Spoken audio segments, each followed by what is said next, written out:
Hello everyone, আজকে আমরা টাঙ্গুয়ার হাওরের উদ্দেশ্যে রওনা হচ্ছি। তাই আমরা ঢাকা কমলাপুর রেল স্টেশন চলে আসছি। এখন আমাদের ট্রেনের সিট খুঁজে নিতে হবে এবং আমরা সবাই সবার সিট বুঝে নিয়েছি। এই ট্রেনে করে যাচ্ছি হচ্ছে মোহনগঞ্জ। আমাদের ট্রেনে ঢাকা টু মোহনগঞ্জ যাওয়া আসার খরচ হচ্ছে 270 করে 540 টাকা। আজকের এই ভিডিওতে ঢাকা টু টাঙ্গুয়ার হাওর কত টাকা খরচ হয়, সব সুবিধা অসুবিধা সম্পূর্ণ ডিটেল জানতে পারবেন। এবং আমরা মোহনগঞ্জ চলে আসছি। এখন অটো নিয়ে আমরা মধ্যনগর যাচ্ছি, পার পারসন 90 টাকা করে। এবং মধ্যনগর থেকে নৌকা নিয়ে আমাদের যেতে হবে তাহিরপুর, অ্যারাউন্ড পার পারসন 150 টাকা করে। মধ্যনগর আসতে না আসতে আমরা বৃষ্টি দেখা পাই। অসাধারণ ছিল পরিবেশ এবং বৃষ্টি থামার সাথে সাথে আমরা নৌকায় উঠে যাই।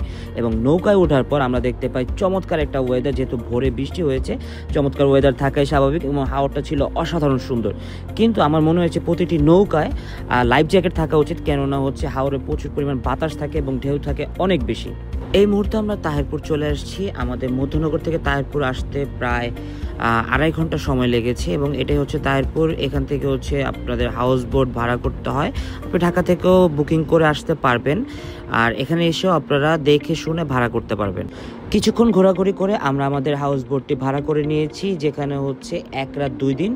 শুধু হাউস বোট ভাড়া হচ্ছে 25,000 টাকা, যেখানে রয়েছে 4টি কেবিন রুম, 2টি ওয়াশরুম এবং 2টি লবি, যেখানে 12 জন অনায়াসে থাকা যাবে।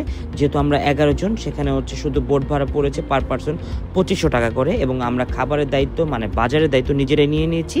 সেখানে ধরা যায় পার পারসন 3500 টাকা করে আমাদের খাবার এবং হাউস বোট খরচ হয়েছে।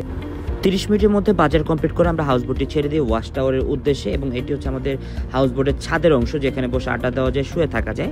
এবং আপনারা বাকি তথ্যগুলো জানতে পারবেন আমাদের পার্ট 2-তে। এটা হচ্ছে ভিডিওর পার্ট 1, পার্ট 2-তে সব রকম তথ্য জানতে পারবেন।